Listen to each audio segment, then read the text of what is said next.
What's up, Super Geeks, and welcome to Comic Talk, the weekly segment on my channel where we get together and we talk about comics. My name is Brad, and I'll be your host.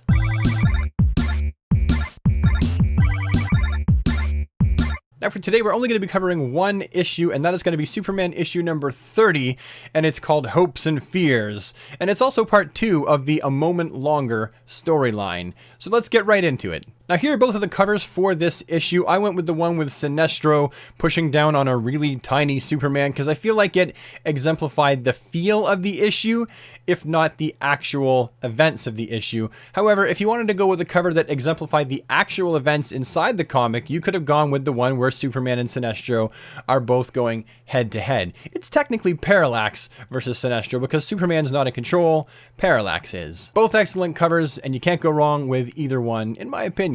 Now in this issue, we continue where we left off last time with the showdown between Sinestro, who wants to get at Parallax, who has taken up residence inside the body of the Man of Steel. Hiding from Sinestro is more like it, as you'll see later on in the issue. Sinestro and Parallax have a dust-up for a while until the Weaponers of Quard show up to aid Sinestro in immobilizing the mind-controlled Man of Steel, where they transport Sinestro and the Man of Steel to 4,000 miles below the surface of Quard and far away from the solar radiation of any yellow sun. Superman had better conserve his power down there. When Superman comes to, he finds himself bound by a tentacly construct of Sinestro's imagination, while Sinestro is trying to remove Parallax from the Man of Steel's body. Sinestro begins this extraction by forcing Superman to face his deepest and darkest fears, which consist pretty much of his fears of failing other people, whether it be his family, or whether it be the general public, or whether it be Superman going out of control and obliterating the Justice League and other people. Superman's fears completely center around him not being selfish, around Superman's love and hope for other people. And to me, that's one of the things that makes Superman great. His fears are completely selfless-based and not selfish-based.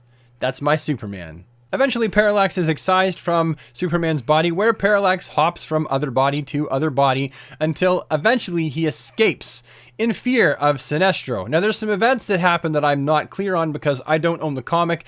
They clearly happen in a Green Lantern comic, which I don't purchase. I can't afford to buy every comic I'd like, so you'll have to read that to catch up. But eventually, Superman, who was still bound in Sinestro's tentacly construct, manages to escape, and he catches up with Parallax and offers himself to Parallax. Parallax gobbles him up, where Superman has a conversation with Parallax from the inside of Parallax, basically saying, hey, listen, I know you're afraid of Sinestro, but I will keep you safe. And here, hide inside of this ring, and I'm going to deliver you to the Green Lantern Corps where they'll keep you safe. I promise.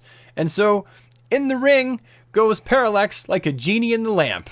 All along, it's Parallax who fears Sinestro, and it was Superman's love, joy, and hope that overcome the fear and the darkness in this issue. This issue was really cool, and I think if you haven't picked this up and you're on the fence about it, it's going to be a worthwhile read, especially if you're a Superman fan, because he is the hope of the DC universe, and I love it when they use that to further a story rather than Superman's fists and muscles only. And they do that in this episode, and it's wonderful. So yeah, great story. Loved it, would buy again, liked both of the covers for it. I bought the more classic looking cover as opposed to the cover that is definitely more accurate to what's happening on the inside. As far as the writing, I enjoyed the writing, no complaints. I enjoyed the artwork on the inside, no complaints. I give this comic full marks, and I think you should read it if you haven't. Anyway, that is all I have today for Comic Talk. Thank you so much for tuning in and watching. It means so much to me that you watch these episodes. If you liked it, please leave a like and the comment. And with that, I have no more time for this episode, so thank you so much for watching. I really do appreciate you taking the time to go through this issue with me. It does mean so much to me. If you liked it, please leave a like on it. Any comments you have, any at all, please leave them in the comments section down below, because I do love to hear from you. And if you think you might like to see more of this kind of content show up in your inbox, then don't be afraid to hit the red subscribe button and ding the bell, and you'll never miss a video. And until next time, toodaloo!